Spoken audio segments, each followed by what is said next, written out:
Hello, testing. Sound test. Hello, 1, 2, check. Testing. Hello. Sound. Mic testing. Praise God. Hallelujah. Magandang gabi po sa tawag sa mga nanonood na yung po sa Father's House Christian Center. Tayo makasubula na sa gawain ng Panginoon ng ating TV service. Hallelujah. Awit tayo sa Diyos ng isang silang awitin. Awitan natin ang Panginoon. It's hard to be happy now. Yes, Lord. It's hard to be happy now. The place to be happy is here. And the ways to be happy is the ways that will have me catch a bring a little heaven down here. The time to be happy is now. The place to be happy is here. And the ways to be happy is the ways that will have me catch a bring a little heaven down. At the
Diyos pag sa malimana na awitin, tayo pa lahat ay magsitayo.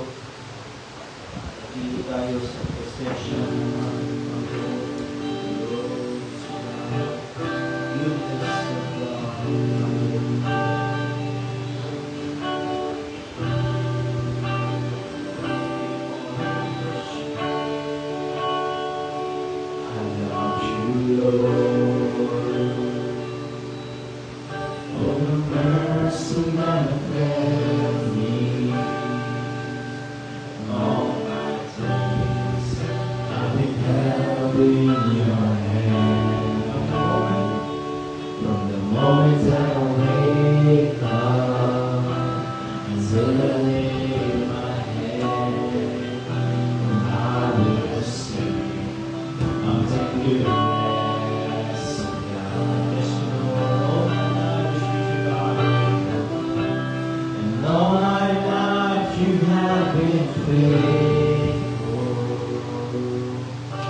through the fire,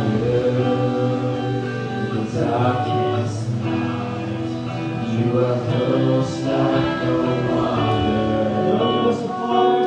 I know you as a father. I know you as a friend, and I have you and the goodness. All my life is with you, Lord, and I sing, yes, Lord. All my life you have been faithful. All my life you have been so, so good. With every breath that I am able, oh, I will sing of the goodness. All my life is with you, Lord. All my life you have been faithful. Yes, Lord Jesus. And all my life you have been so, so good. With every breath that I am able, oh, I will sing of the goodness of God. Goodness is running. Your goodness is running after, it's running after me. Your goodness is running after, it's running after me. With my life laid down, I surrender now. I give you everything. Your goodness, Lord. Your goodness is running after, it's running after goodness. One more time, it's about. Alam ko natin, muli natin ang Diyos. As the Lord goodness is running Lord, it's running after. Praise the Lord, ang Panginoon Diyos. Hiling ang Diyos. Your goodness is running after, it's running after. Hallelujah.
Salamat po Diyos sa iyong pagsama.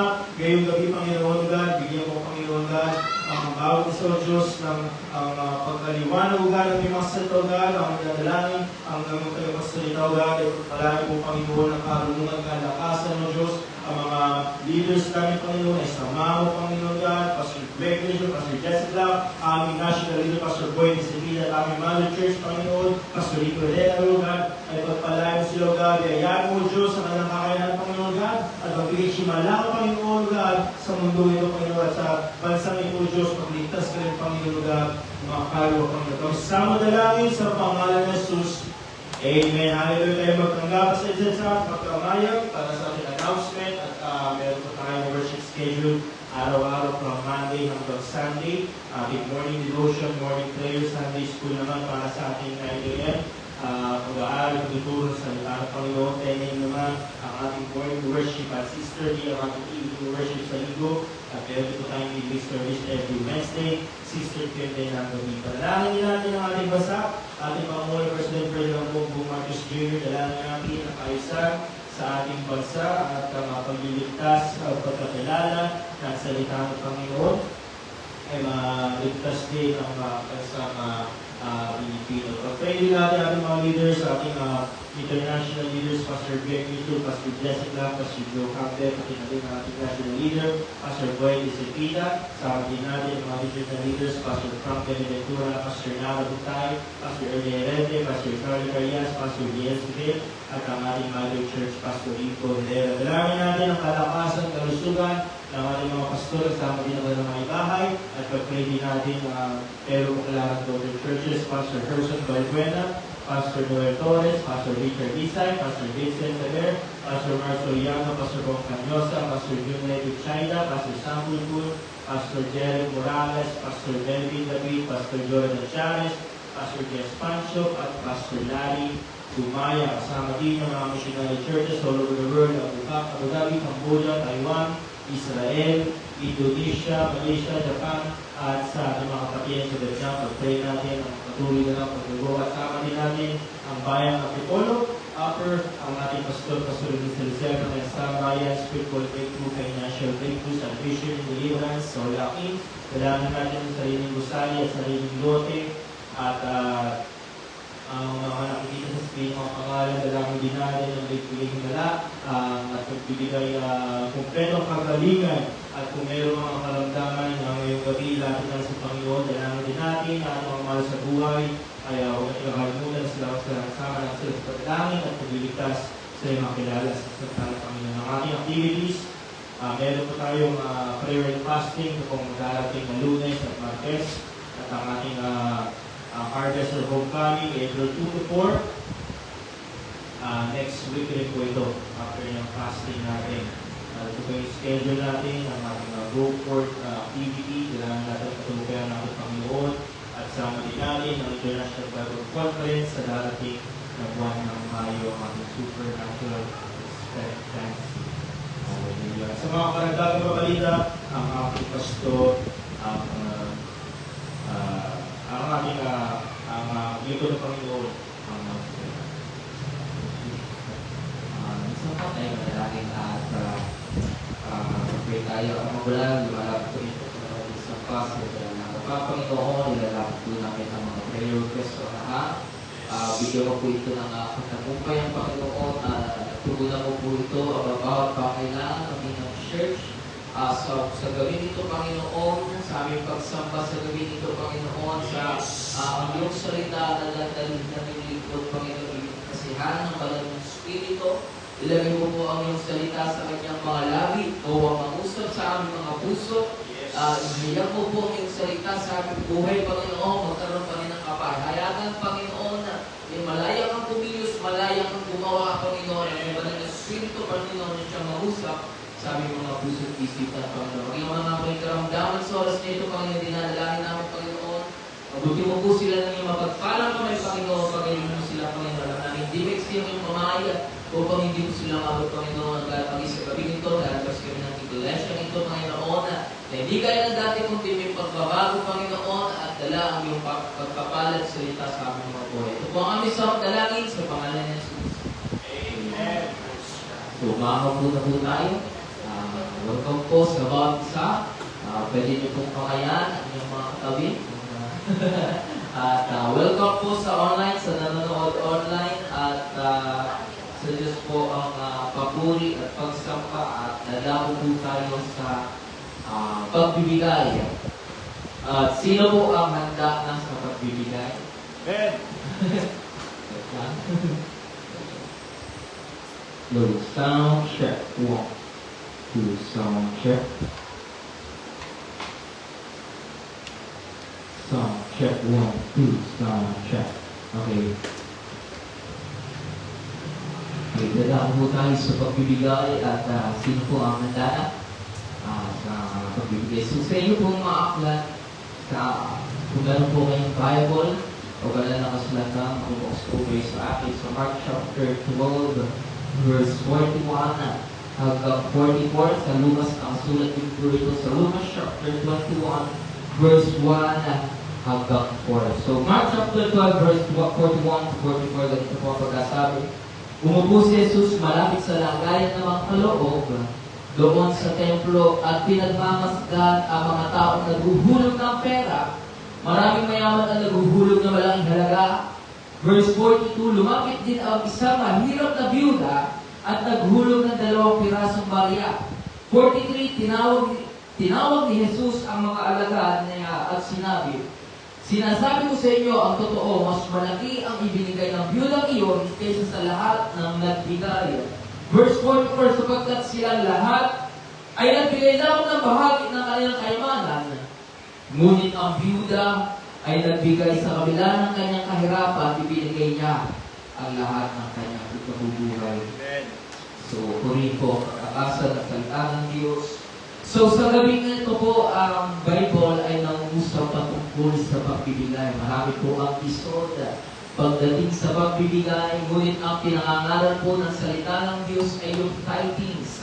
Ang sabi ng Bible, kailangan nais mo ng pagpapala, kailangan mong maging tapat sa pagbibigay. At ilang porsyento yung tithings. Ang sabi ng Malakias 3 chapter verse 10, di ba? Dalhin niyo yung 10 bahagi ng inyong kamalig sa aking tahanan. So sa gabi nito, ito po yung challenge sa bawat isa na tayo po'y maging tapat pagdating sa pagbibigay. Alam niyo, bagamat ang tao mayroong pangangailangan, bagamat tayo bilang tao, marami tayong pangangailangan, pero hindi sinabi ng Panginoon, sige, mag-ikot ka. Ang sabi ng Bible, ang sabi ng Biblia, seek ye first, Matthew chapter 6, verse 33, seek ye first the kingdom of God and His righteousness, and all these things shall be added unto you. So ito po yung hamon sa bawat isa na bagamat ang tao mayroong pangangailangan, kailangan mong maging tapat sa pagbibigay. Ayan po ba? Kailangan mong maging tapat sa pagbibigay.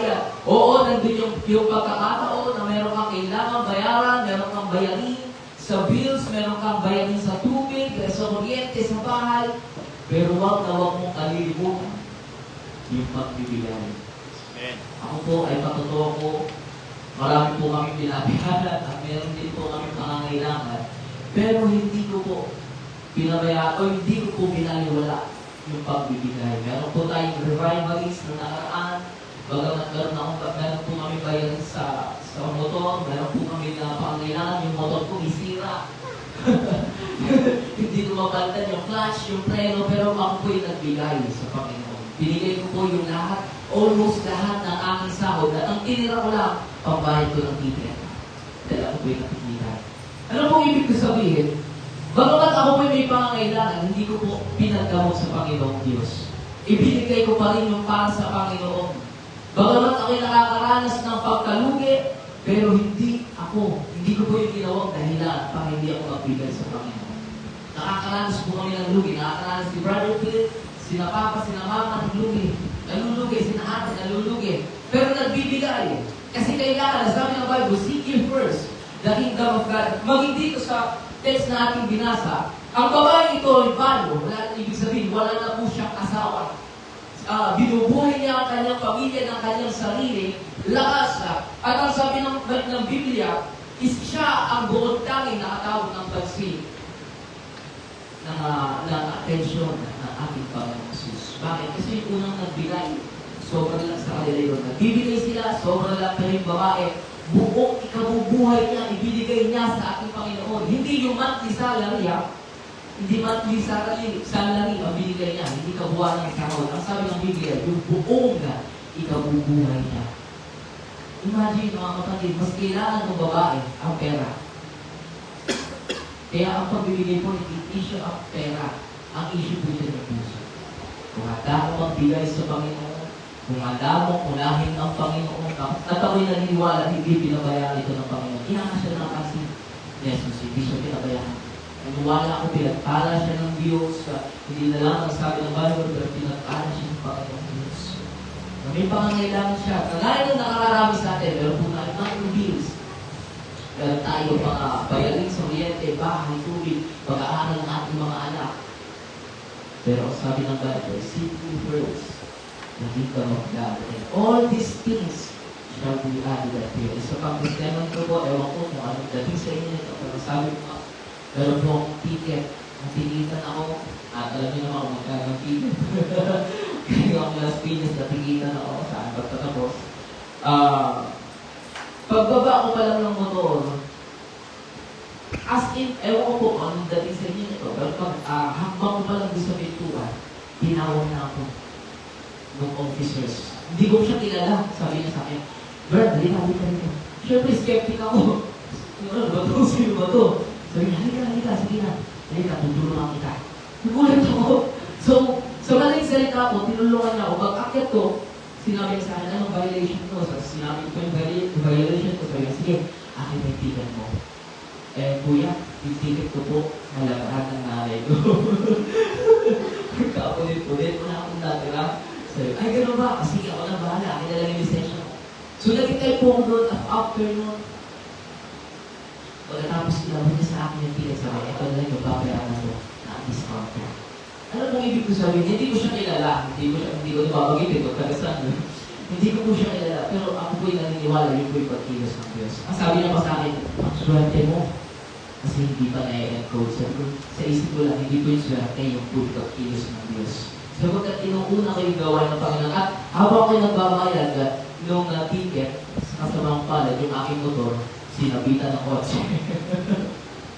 At tinawag ako doon sa office. Pagbawa ko, sabi ko, kawawa. See ye first the kingdom of God and His righteousness, and all these things shall be added to you. Sabi, idaragdag ko sa inyo. Ibig sabihin, meron na. Nakaplano, meron na para sa iyo, pero meron pang idadagdag. Nakukuha po na natin. So tayo po magbibigay. Tatawagan ko si Ronette para sa ating pagbibigay. At, okay. Tayo pray. So, Amang Banal, mga Panginoon sa lahat, salamat po sa gabing ito, pinagkaloob sa amin, sa bawat isa, Panginoon. Salamat po, Panginoon, maging sa magbibigay sa oras na ito, Panginoon, ay iyong pong pagpalain, Panginoon, at patuloy nilang makawaan, Panginoon, ang iyong kalooban ng Diyos sa kanilang mga buhay, Panginoon. I-bless mo po sila, siksik, liglig, at umaapo, Panginoon. So, ito, pinakamatas na papulit pagsamba sa pangalan ni Jesus. Amen. Amen. So, awita po natin ang Panginoon siya. Awita natin ang Panginoon, I've been delivered.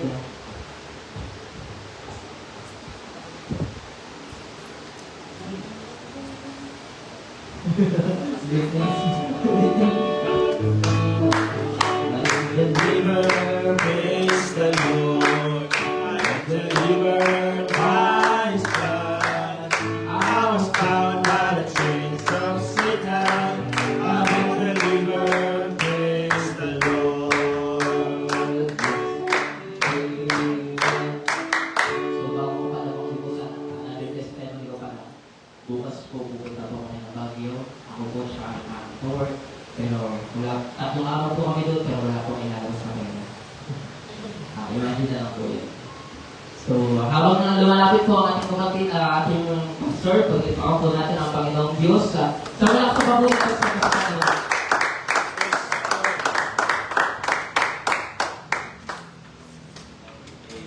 Maganda ng gabi sa inyo lahat.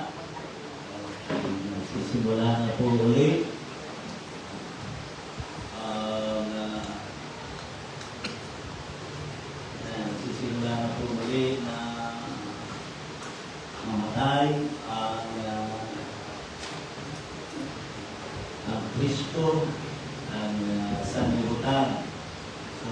ngayon ay doon sa may office mo na area ay meron na doon anong tawag doon? Nagpapasa ng pasyon yung kahirapan na inaalala nila sa ating Panginoon ay ginawa nila ng kanta. Dahil nakita ko nung dumaan sa kagabihan tayo, nakita sinundo ko si Cherry at update din na pala ngayon, update din na doon sa sasayawan na sila ng gano'n na patapos pa. Dati kasi ako napasama rin ako din yan eh. Sinong kumamanta dati dyan sa ganyan. Napasama ako dyan eh. Ano ng letra ay aakirin naman ang ikalway. Ang kasunod pa rin, aral sa taong lahat na. Diba? Sino nakasama dyan? Ano nila yan? Kanilang binibigyan ng pansin dahil para sa kanila ay naalala nila daw na si Jesus ay naghirap. Kaya hindi nila alam kung bakit. Hindi nila alam kung anong layunin. Kung bakit si Jesus ay dumanas ng matinding paghihirap ng mga panahon na yaon. Hindi nila alam yun.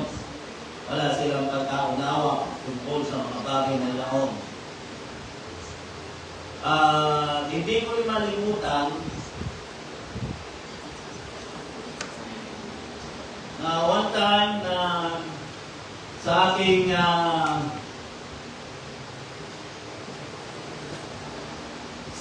karanasan, kasi ang isa sa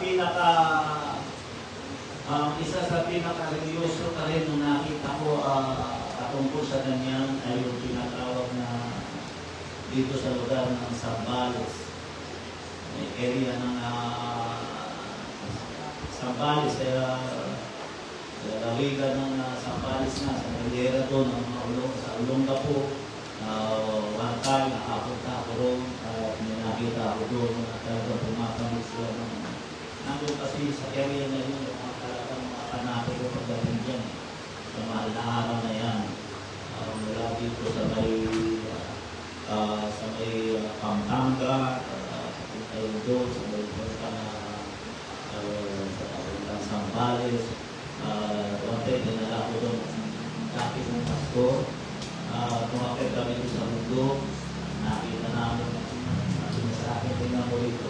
Dito ko makakakita ng mga kanapit ko na pagdating sa kanyang sistema ng paniniwala. Nakita ko yung mga nagbubuhat o nagpipinitensya. Yan lang, talagang kita ko yung pag pinapalo nila yung katawan nila, talagang kita ko pumuputok talaga yung yung libog nila namamaga talaga pumuputok dahil sa pagpampas. Talagang kita mo lumalabas talaga yung libog. Kaya lang, hindi ko talagang malimutan,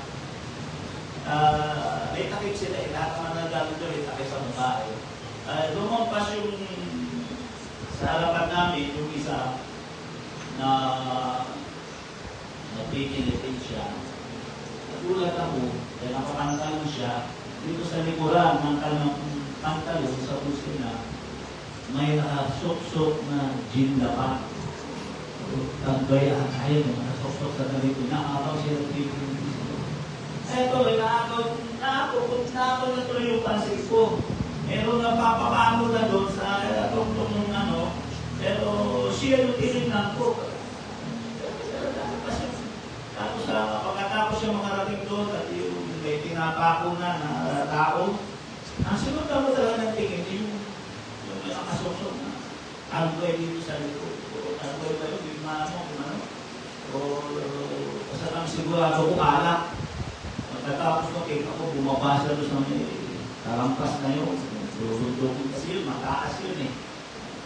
Ako na, ano pa sa lugar yun, lampas ng ulong na po eh. Malapit sa ulong na po. Nagigit siya, pero labas siya ng bayan ng ulong na po. Sumundan ko talaga siya, kita ko, pumunta siya doon sa may ilog. Doon sa may ilog, nakita ko doon, merong nakaupo. Nag-uupukan na mga tao. Kita ko siya, dire-diretso siya doon sa tip, sa Diyos, sa tubig. Hinugasan niya yung katawan niya. Dudugod ko sa katawan niya, hinugasan niya. Doon niya siguro lang, hindi niya napapansin, sinusundan ko siya ang kaningin, namastan ko siya. Dahil yung pastor ko, natin naman niya siya nagpapakako. Tapos kung maglilis siya ng katawan niya, kinuha niya yung tandoy sa likuran niya. Pagkatapos yung limang araw, kita ko, may daladala pala mga kain. Tapos sila ko sa sangkalakan na ito. Sa'yo na, inuman na. Diretso na inuman. Sabi ko, ano saysay ng kanyang ginawa? Anong saysay ng ginawa niya? Bakit gano'n? Yun ang nangyayari. Kaya maraming mga tao ang ganyan ng sistema. Hindi nila nauunawaan ang nila ginagawa. So, kailan ba mga William Hughes nila? Kailan ba sa pagkakaalam ninyo? Kailan uli yung pagkabuhay? April na kayo? April 2? Yung pang ano? Kasalukuyang ano natin, harvester yata natin yun. Ayun. Okay. Kaya siguro ito lang may ano. So, sa Mandaluyong, nakanood yung preaching ni Pastor Laboyet, mayroon silang gaganapin na pinakadrama o pinakuyan ng sa labas na tinatawag na sinakulong. Mayroon na silang katawag. Mayroon na silang sasagawa. Pinagamit nila yun para makuha ang tansin ng tao at makapangaral sila ng salita ng Panginoon. Nakibukas kayo sa akin sa Lucas sa chapter 23, verse 39 to 43. Ganito ang pagkakasabi ng salita ng ating Panginoon. Lucas 23, verse 39 to 43. Ang imig ko na ito nakukunan ng mga panangaral. Gusto ko rin bigyan ng pansin ang katotohanan na nakikita ko ito. Sabi dito, at siya'y inalipusta ng isa sa kapalasang nabibitin ang tinutukoy dito si Jesus na sinasabi, hindi ba kayo ikaw ang Kristo? Iligtas mo ang iyong sarili at kami. Kapag sumagot ang isa at kapag saway sa kanya'y sinabi, hindi ka kabagan at takot sa Diyos. Yamang ikaw ay nasa gayunding kaparusahan. Ang tayo sa katotohanan ay ayon sa katwiran, sapagkat tinanggap natin ang nararapat na kabayaran sa ating mga gawa. Datapwat ang taong ito hindi gumawa ng anumang masama. Si Jesus yung tinutukoy niya. At sinabi niya, Jesus, alalahanin mo ako pagdating mo sa iyong kahalaan. At sinabi niya sa kanya, katotohanan sinasabi ko sa iyo, ngayon ay kakasamahin kita sa paraiso. Urihin ang pagkabasa ng salita ng ating Panginoon. Praise God. Muna panantali ang mga langit, dakila at tapat na Diyos, mga ilikha ng langit at ng lupa. Salamat po Panginoon sa iyong kabutihan, sa iyong biyaya. Ang dalangin ko po pagpalagin mo ang iyong salita.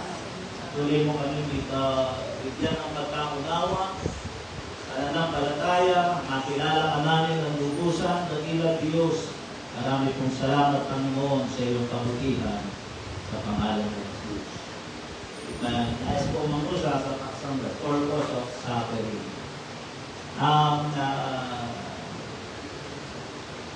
Ang paghihirap po, ang pinaniniwala, mayroon po yung layunin.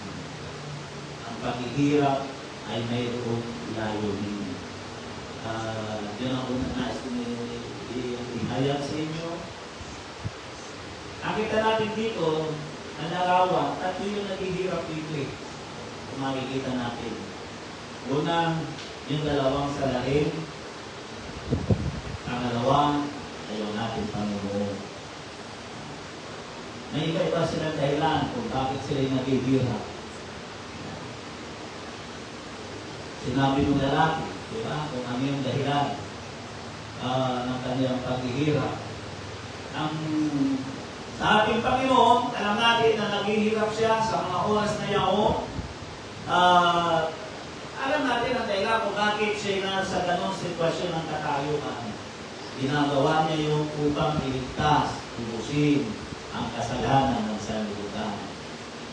Yan sa aklat ng Isaiah, dinala niya ang mga latay, dahil sa kanyang mga latay tayo nagsigaling at dinala niya ang ating kasalanan sa ibabaw ng krus. Amen? So, doon mo makikita na ang sitwasyon o ang buhay ng tao ay mayroong kanya-kanyang tinatawag na kahirapan. Yung isang lalaki na naghihirap dito, alam natin, diba? Sa oras ng kanyang paghihirap, ano ang kanyang sinabi? Ng alas pa. Ano sabi niya? Kung ikaw ang anak ng Diyos, ligtas mo ang iyong sarili at isama mo na rin kami. Yun ang makikita natin dito. Naghihirap siya pero sa kanyang kahirapan. Ang nakikita ko dito, wala siya nakikita ng dahilan kung bakit siya naghihirap. Wala siya nakikita ng rason kung bakit siya naghihirap. Marami ako nakikita na ganyan ng mga tao. Dumaranas sila ng hirap pero wala silang nakikita ng dahilan kung bakit nila dinaranas ang ganong kahirapan.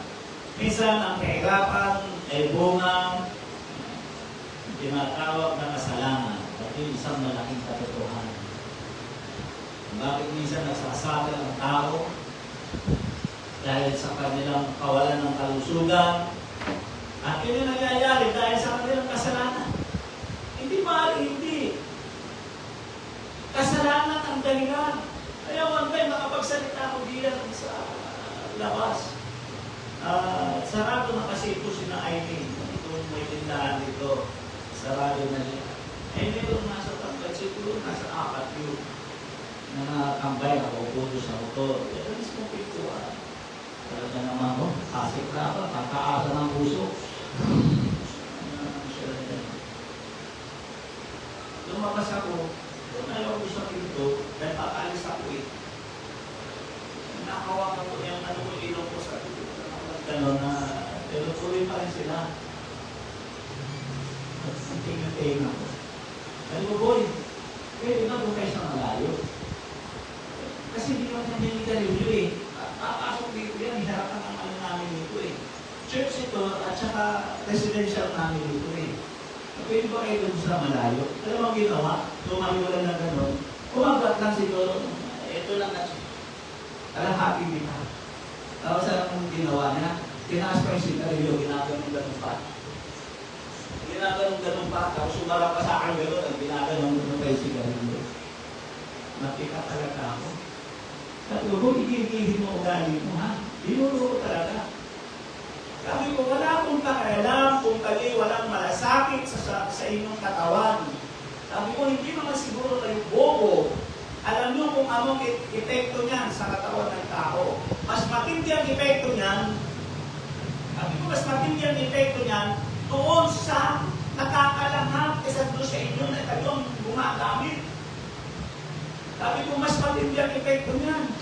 Sabi ko, wala akong kakailan kung wala kayong pagmamalasakit sa katawan nyo, kung hindi kayo nagmamalasakit sa katawan nyo. Pero bigyan nyo naman ng space yung mga tao na nagsisikap na maging malusog ng katawan, maging maayos ang buhay. Sabi ko, ang daigdig ay hindi nyo pagkahari. Hindi lang kayo ang tao sa daigdig.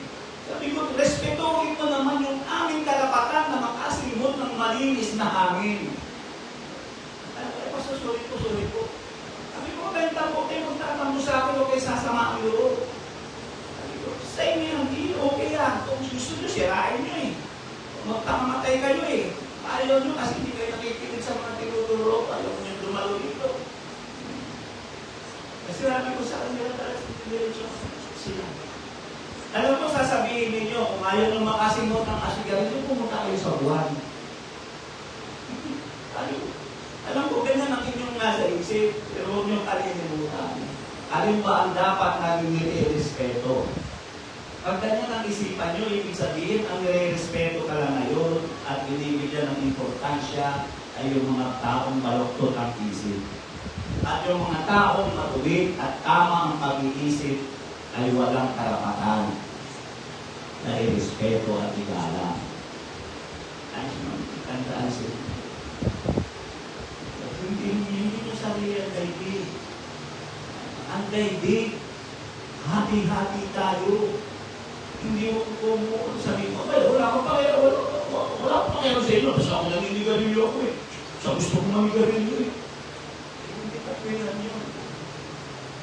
Wala kang tinatawag na social responsibility. Hindi, wala yun. Kaya nasabi ko, minsan, ang kasalanan talaga nakakapagpakipin ng utak. Sa totoo lang, hindi niya nakikita, nakakasira siya ng sarili ng kalusugan, nakaka-apekto pa siya sa kalusugan ng ibang tao. Yun ang totoo niyan. Kaya nasabi ko nga pala, ang tao talaga ay na-involve sa kasalanan. Ang tao ay nawawala ang karunungan. Hindi sila na. Sa totoo lang, medyo naano ako sa,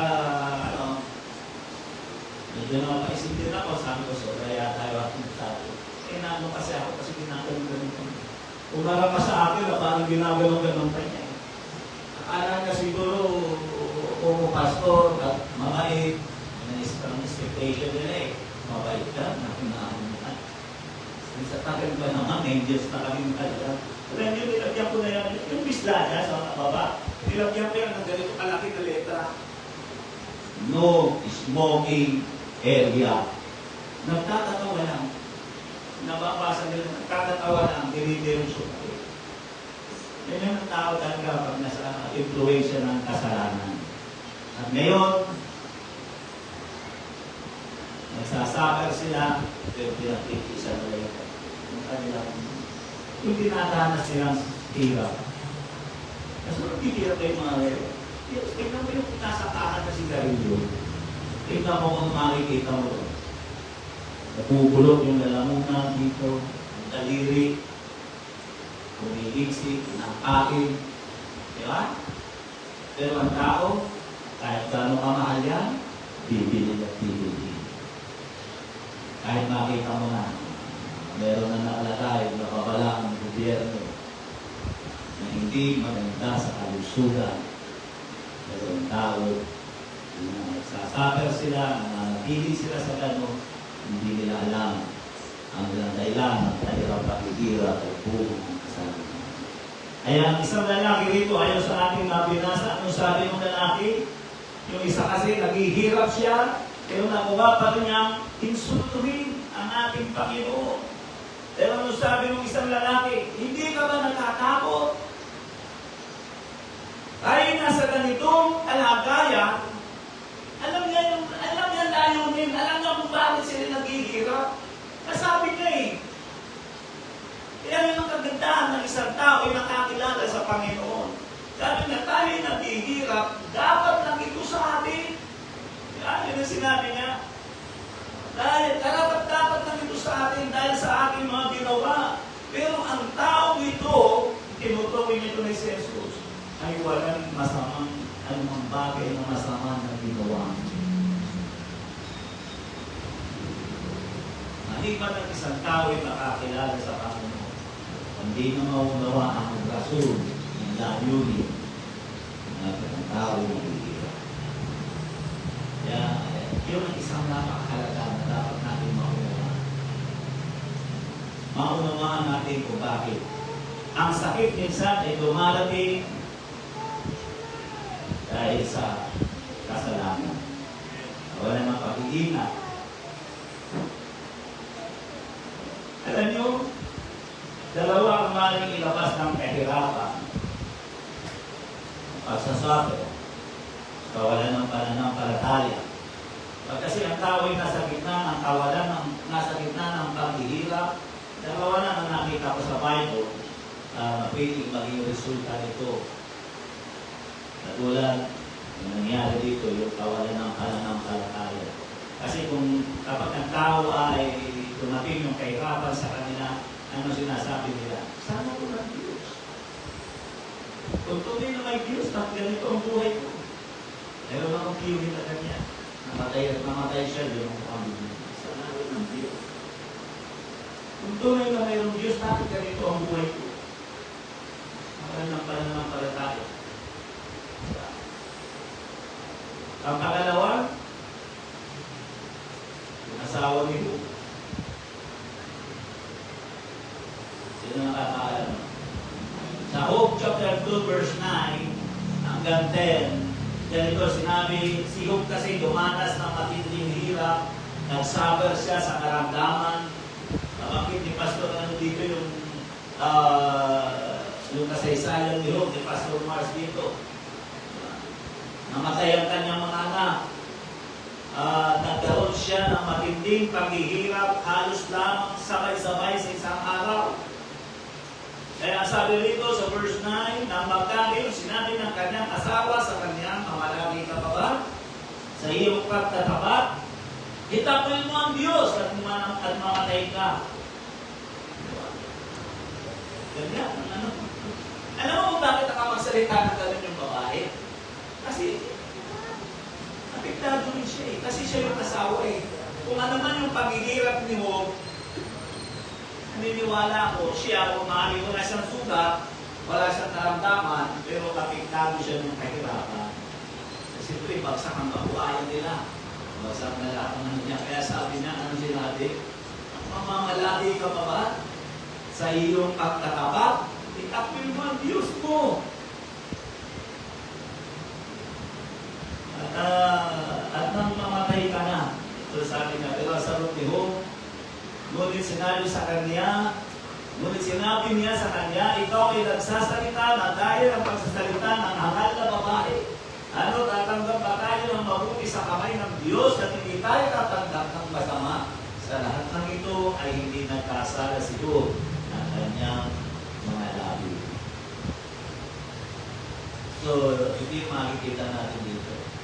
Kaya una na nangyayari pag ang tao ay tumaranas ng matinding paghihirap sa suffer, una, kawalan ng pananampalataya. At pangalawa ay yung paninindigan sa pananampalataya. Ang lalaki, ako'y naniniwala na sabi ko nga, at aking binabasa ito, sabi ko parang yung sitwasyon niya kasi parang ang laki ng kanyang pananampalataya. Una, nagawa niya sa watain yung kasamahan niya, yan ang makikita natin pagkatapos dito. At sinabi niya, ang dahilan ng kanilang paghihirap ay yung kanilang pagkagawan, yung kanilang kasalanan. So, yung panindigan. Hindi ko malimutan yung sinabi ni Pastor Boy Isipida na sabi nga niya, yung pagsubok sa gitna ng kahirapan ay sinusubok tayo na yung ating bibig. Hinihintay ng Panginoon kung ano ang sasabihin ko.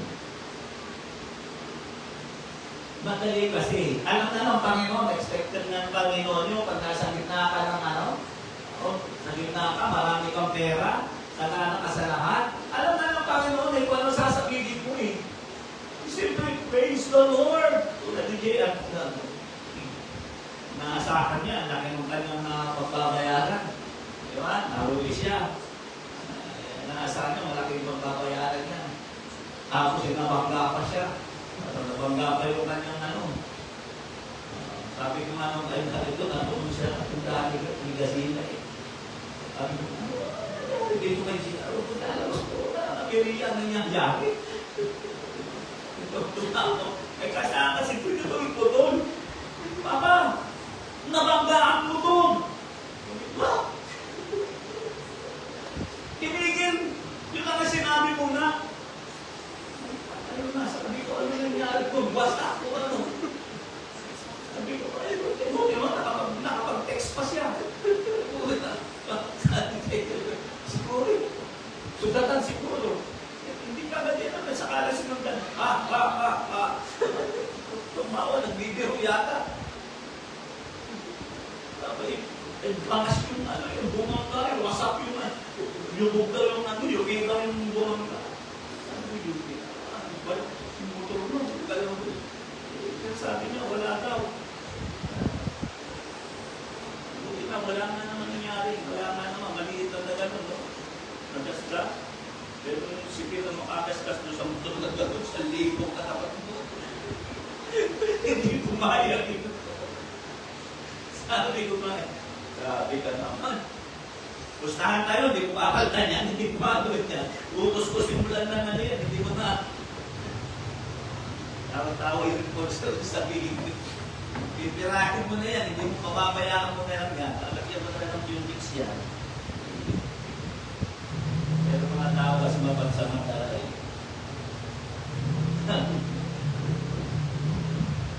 So yun nga, magaling magsalita kapag nasa gitna ka ng kasaganaan. Madaling magpuri. Paano kung ikaw ay nasa gitna na alam mo, sa paano kaya kung siya nagsalita parehas mo? Nakalagay mo kayo maliligtas. Maliligtas kaya yung lalaki. Alam mo kung bakit hindi nagsasalita ang mo sa oras na ito? Kasi gusto na mahalaga sa Panginoon. Wala kang makikita na sinasalita pa rin ha. Hinahamak na siya, hindi siya nagsasalita eh. Kung ikaw ang anak ng Diyos, iligtas mo ang sarili mo. Nahahamak na siya eh. Pero hindi siya nagsasalita, hindi siya tumutugon na kahit na ano. Alam mo bakit? Dahil dalawa sila, hinihintay nila, hinihintay kung ano man nagsasabihin mo isa. Kaya alam niyo po, mahalaga sa Panginoon ang sasabihin natin sa gitna ng tayo nasa gitna ng kahirapan. Mahalaga yun sa Panginoon. Kung ano masasabihin natin sa gitna ng kahirapan. Tingnan nyo na lang. Na si Joshua, bago sila makapasok doon sa Jericho, yung unang tagumpay ni Joshua, ano sabi ron ng Panginoon? Paikutin ninyo ang buong bayan ng 7 beses doon sa Jericho. Yung sa buong kabayaang iikot, 7 beses. Ang sabi doon, walang magsasalita. Iikot lang kayo. Magmamarcha kayo. Naikot ng bayan. Walang magbubukan ng bibig.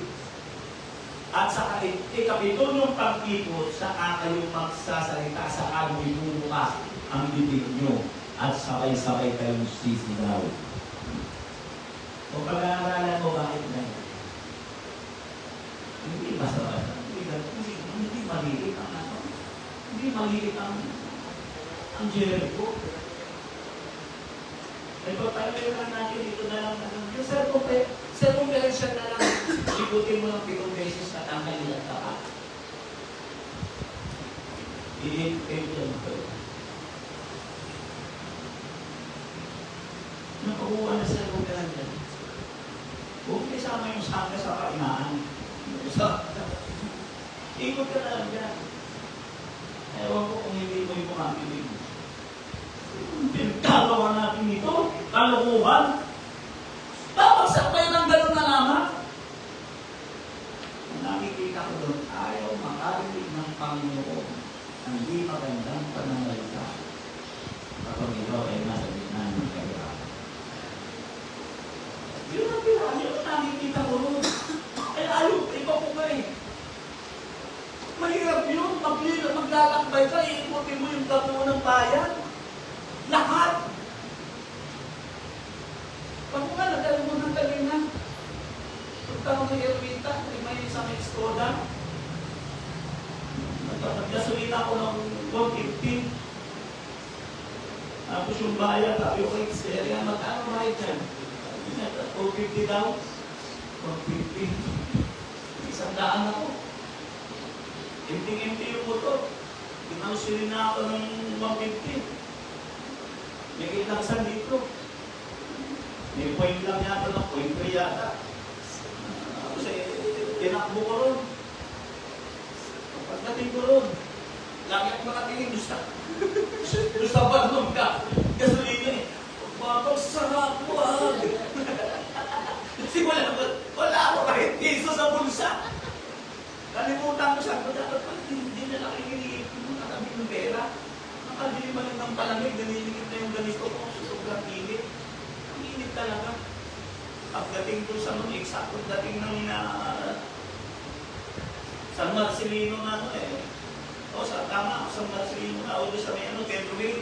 So, bumagsak na, 12 na lang. Siguro naman, kasya na ito pagbalik. Pagdating ko doon, ginawa ko, alam mo, nakuha ko. Wala talaga akong dala na. Sabi ko, meron ka, ito pagkakatan ako. Dala naman ako sa cellphone, kaya mag-text na lang ako. Yung kaya yung cellphone ko kasi talaga, hindi pwede buhayin ng Hindi pwede buhayin dahil nag-iinit. Pag nag-iinit na ng gusto, wala na. Nagluloko na. So, balik ako dito, pagtingin ko, balik sa natin. Sabi ko, 150 talaga. Balik ang sandaan na yung sobrang init. Ayun pa kayang iikutin mo yun. Lakad ka. Iikutin mo yung kabuuan ng Jericho. Kaya ito, dalawang ito, pinakikita ng Panginoon.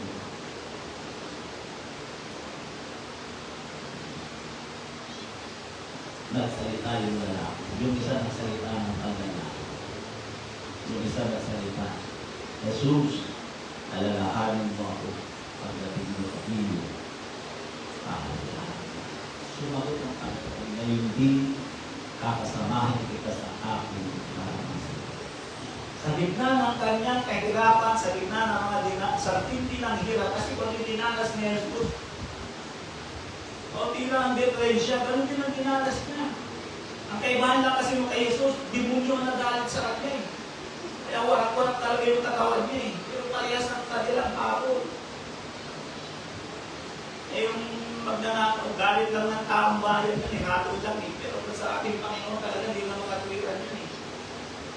Kasi demonyo ang nasa likod ng ganduro na nagpapahirap sa kanya eh. Kada hampas mo, naluluksuhan yung mga demonyo. Pero sinabi niya, sa kabila ng mga bagay na yun na siya naghihirap, Jesus, alalahanin mo ako. Yun yung salita ng pagtitiwala sa ating Panginoon. Pangalawa, guys, kung bigyan ng pansin, praise God, hallelujah. Ang pananampalataya ay inilalabas ng mahigpit na pagsubok sa kahirapan. Yan po ay totoo. Ang pananampalataya ay inilalabas ng mahigpit na pagsubok o kahirapan. Ang purpose mo, kaya sila dumaan sa ganon, nais ng Panginoon na makita ang pananampalataya ng isang tao. Ang tao kasi kapag hindi daranas ng matinding hirap, hindi mo ma-express yung pananampalataya mo. Hindi mo ma-express yung pananampalataya mo. Sabi nga ng isang Chinese Proverbs, yan ito ang pagkakasabi, diamond cannot be polished without friction. Ang diamante raw, ang diamond daw ay hindi itinang, hindi siya magiging maganda, hindi siya magiging kaakit-akit nang walang nagkikis-isa. Friction, yung nagkikis-isa. Ibig sabihin, may paglalaban. Yan po isang malaking katotohanan. Iman nyo, balikan natin yung babae sa 2 Kings chapter 5, verse 1.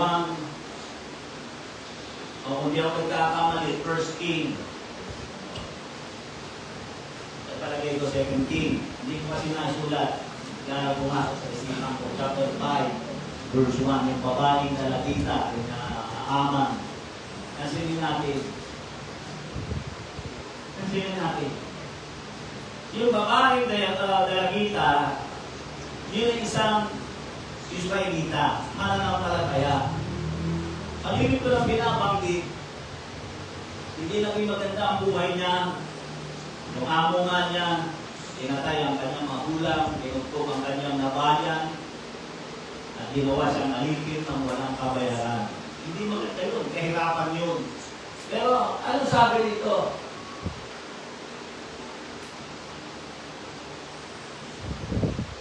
Ano sabi dito?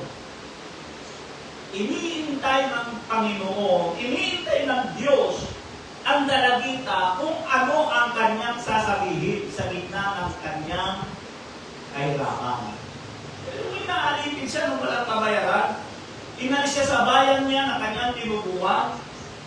Kasi nung mga panahon nila noon, puso ang sakupan eh. Kung sinasakop ang bayan, ang bansa nila sinasakop, puso yung noon eh. Tapos ginawa siya ng alipin. Ano, inintay ng Diyos kung ano yung sasabihin niya sa gitna ng kanyang kahirapan. Pero ano sinabi ng dalagita, manawa ang ating Panginoon ay lumapit sa Diyos ng Israel. Nakasan mo niya, di ba? Ipinabayaan na siya ng Diyos niya.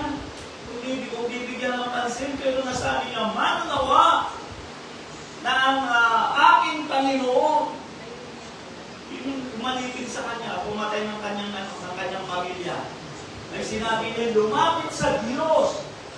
Ang nakikita ko dito, natuwa ang Panginoon sa sinabi niya.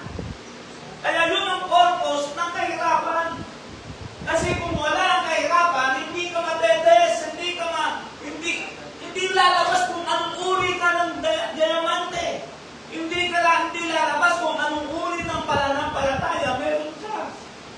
Yun ang ibig sabihin nun. Kaya dumaan ang dalagita sa ganung sitwasyon dahil gusto ng Panginoon makita kung anong uri ng pananampalataya meron ng dalagita. Kaya ang pananampalataya ay inilalabas ng kaintig na pagsubok o kahirapan. Yun yung nakita ko doon. Yung rason. Nagamat siya nakasala, ang lalaking salarin, pero napaganda ang nilabas ng kanyang bibig sa gitna ng kanyang kahirapan. Si Jesus yun. Di ba? Pero kung sa hindi na dinalas niya, puro magupit. Biyak-biyak na yung katawan niya. Ilalarawan pa. Sabi nga nila, talagang halos naluwa na ang bitukan ni Jesus. Kasi yung hinahampas siya, ang ginagamit sa kanya yung lubid. Yung lubid na yon, yung dulo nun, nakasaka yun eh.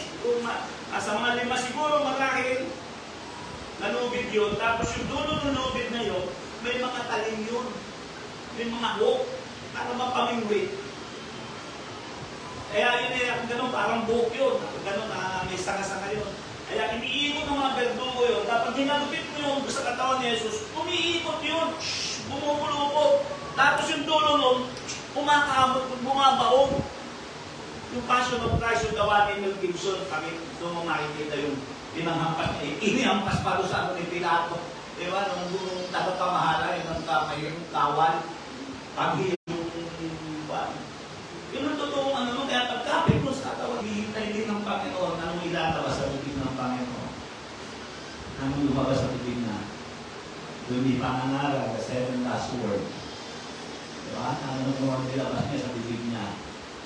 Ama, katawain mo sila sa kataling, hindi ka nalalaman ng kanilang ginagawa. Kaya ang sabi ng Bible, siya ginawa ng Panginoon ang mga Panginoon. Dahil sa tindi ng hirap niya, lumabas sa bibig niya, pagpapatawa.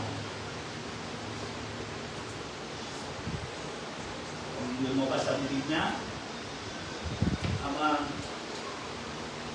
sa iyong mga pamay, tinatagubilin mo ang aking spirito. Pagkatapos mo, hindi mo kayap na niya ng kanyang ulo sa iyong mga tao. Pangatlo, at dito ang makatapos, kung hindi mo makikita ang mga bagay na nakita ng pangalawang isang sarili, wala kang seguridad sa iyong sarili, sa iyong buhay. Sa gitna ng kahirapan, ano ang nakikita mo? Ang lalaki, sa gitna ng kanyang kahirapan, una, ang nakita niya, kasalanan niya kung bakit siya naghihirap, kung bakit siya nagdaranas ng ganun, dahil mayroon siyang pagkukulang. Yun ang unang nakita natin doon. Nakikita niya, siya'y nagkamali, siya'y deserving, kaya siya naghihirap. Pero pinakamaganda ron, ang isa pa sa nakikita niya, naroon sa sinabi niya, Jesus, alalahanin mo ako pagdating mo sa iyong kaharian. Ibig sabihin nun, hindi nakakubilin niya ang kanyang kaluluwa sa ating Panginoon. Malawak yun. Kapag ibig sabihin mo, naniniwala siya sa life after death. Ikaw, naniniwala ka ba na mayroong buhay pagkatapos ng kamatayan? Sa pambagay, naniniwala siya na si Jesus ay hindi doon nagtatapos ang buhay niya. Siya ay mayroong kaharian. At siya luluktok sa kaharian niya. Ay pinagkakatiwala niya ang kanyang kaluluwa sa kanya. Kaya sinabi niya, Jesus, alalahanin mo ako pagdating mo sa iyo kaharian. Salita na punong-puno ng pananampalataya sa gitna ng kanyang kahirapan. Maganda ang lumabas sa bibig niya.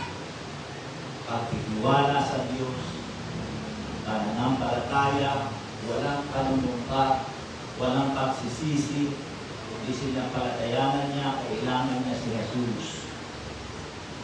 Mayroon siyang kaluluwa na dapat alalahanin. Yan ang makikita natin dito sa ating pinag-aaralan. Yun lamang mga kapatid, nangaral ako, nangusap ako the purpose of suffering. Tulad ng aking sinabi, ang tao may kanya-kanyang pananaw pagdating sa tinatawag na paghihirap. Ngayon, puso-puso'y na, pahihirapan ang sarili, pero hindi nila alam kung anong layunin, bakit nila pinagawa yun. Sabi lang ni Pastor Tim niya, para naman yun. Sabi niya, insulti sa Panginoon. Hindi sabihin yung ginawa ni Jesus, tayo ko rin yan. Easy, piece of cake, sabi nga nila. Easy, easy. Napakadali, kaya ko rin yan. Ibig sabihin mo, parang hindi sila naniniwala. Hindi sila, wala sila simpatiya sa ginawa ng ating Panginoon. Yun ang ibig sabihin ko. Kasi kung alam mong sapat na ang ginawa ng Panginoon, ano ito gagawin? Tama ba o hindi? Pag alam mong sapat na, bakit kailangan mo pang gawin? Yung natin ang ating mga ulo na usap ang sa simpleng pangutusan the purpose of suffering. Una, natin pinagyan ng pansin ang paghihirap ay laging mayroong layunin. Anong dahilan na kahirapan natin na ating dinaranas? Nakitasan ba ng ulo? Bunga ng kasalanan, pero hindi natin makita ang bunga o ang dahilan kung bakit tayo nakakaranas ng hirap. Pangalawa, ang pananampalataya ay inilalabas ng mahigpit na pagsubok o kahirapan. At lagi naman kapay ang Panginoon sa ating mga dila, sa ating mga labi, pag tayo nasa panahon ng kahirapan. Ano lumalabas sa ating bibig? Ang pangatlo, hindi natin makikita ang mga bagay na nakita ng isang salarin, wala kang seguridad sa iyong buhay. Ito yung dapat natin maunawaan. Pero ang lalaki natin pinag-uusapan, isinicure ng ating Panginoon ang kanyang buhay. Dahil sinabi niya ngayon din, kakasamahin kita sa aking paraiso. Ang ibig sabihin mo ngayon din, walang sino mang makagagalaw sa iyo. Yun ang ibig sabihin nun. Amen. Praise God. Awitan natin ang Panginoon ng isang awitin. Praise the name of Jesus.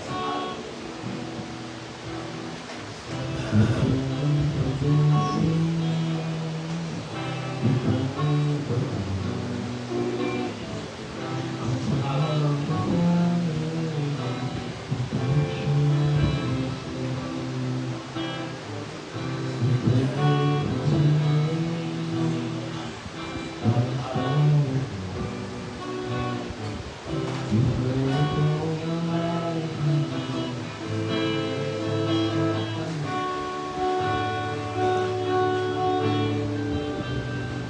ng tao ay nakaranas ng kahirapan. Pero, mananampalataya ka, hindi naranas ka ng kahirapan. Ang kaalagaan dito, ang isang tao punong-puno ng pananampalataya sa Diyos. Dumaan man ang kahirapan sa buhay niya, lalo tumitingkat ang kanyang pananampalataya. Pagkat siya nagtitiwala sa mga magagawa ng ating Panginoon. Praise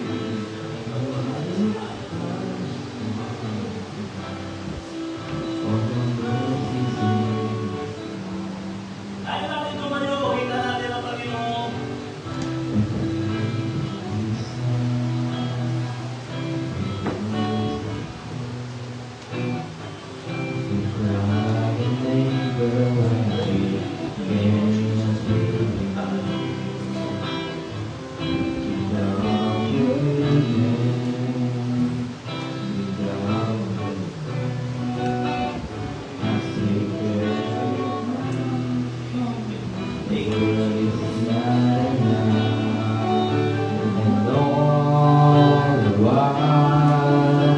You hear us desperately along the winding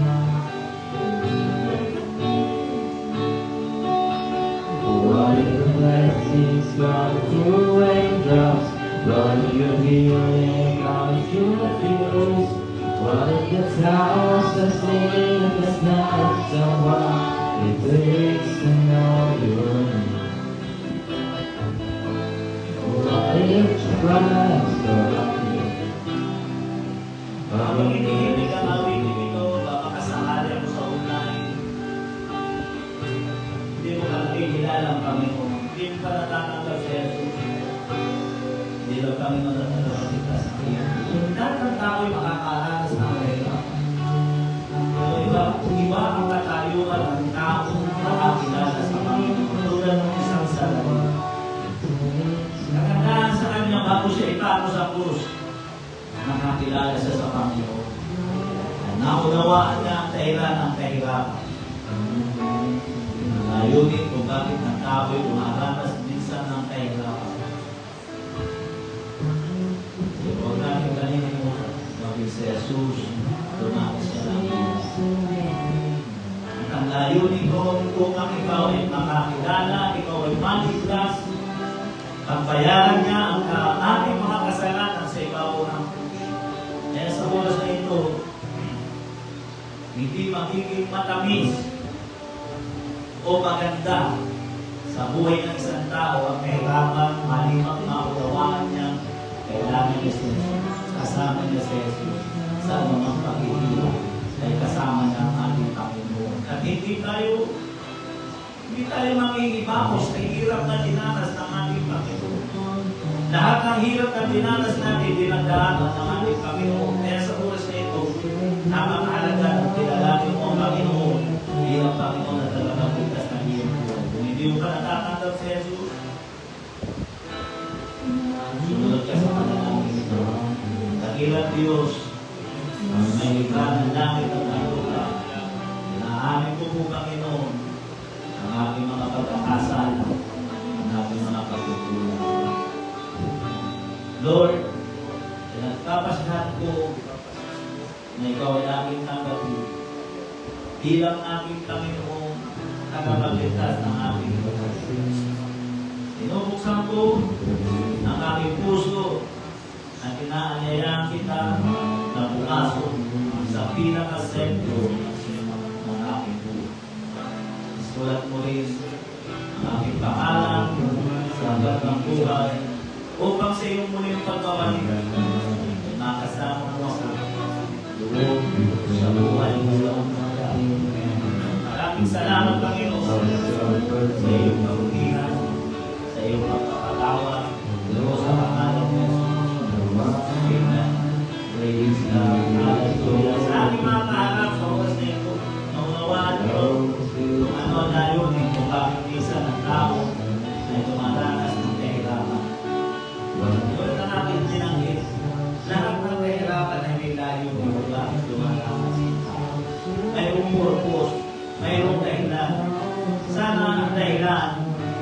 bunga na nais lamang ng Panginoon na makaya kung sino ka. Dahil kung wala ng kahirapan, hindi makikita, hindi mahayag kung ano tayo at kung sino tayo. Kaya minsan dumaranas tayo ng kahirapan. Pero ang sa kalimang dahilan ay bunga ng ating kasalanan. Ang tanong dito, nakikita mo kang kaso, nakikita mo kang sarili mo kapag dumarating ang kahirapan. Ang lalaking salarin, nakita niya ang sarili niya at ang kanyang kasama. Dahilan ng bakit sila nakakaranas ng hirap. Sinabi niya, si Jesus ay naghihirap din. Hindi dahil sa kanyang kasalanan, kundi dahil sa kasalanan na sa lipunan. Bukas na kanta, hindi tayo makipag-usap sa ating Panginoon Jesus. Praise the name of Jesus. Thank you, Jesus. Thank you, Lord. Hallelujah. God, kita natin ang Diyos. Salamat ang Panginoon sa salamat Panginoon. Salamat dahil iyong nagagawa ng pagpanalang mag-usap ka sa buhay nila ng Lord, tulungan mo ang iyong anak. Patuloy na bigyan mo siya ng pagkakilala na patuloy na mahayag ang kanyang pananampalataya sa iyong harapan. Lord of God, in the name of Jesus, tulungan mo ang ating pagkakilala na kalapit mo sila sa pagkakilala sa iyong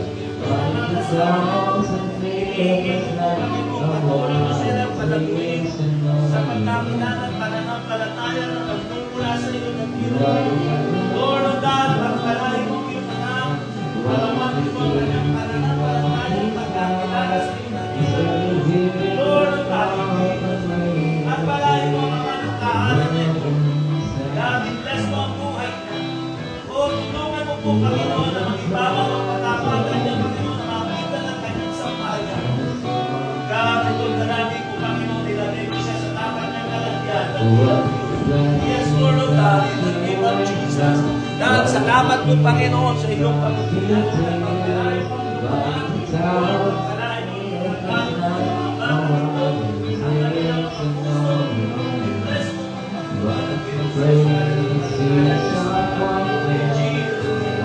yes, Lord of God. Kahit natin kami na natin ang Panginoon. Praise the name of Jesus. Hallelujah. What if the blessing comes through raindrops? What if your healing comes through tears? What if your clouds in the night? So what it takes to know you? Praise the name of Jesus. Greatest things but one man. All we aching of this life is the revealing of a greater thirst. This world can stop this time. What if your blessings come through raindrops? What if your healing comes through tears? What if the thousand days of night so what it takes to know your name?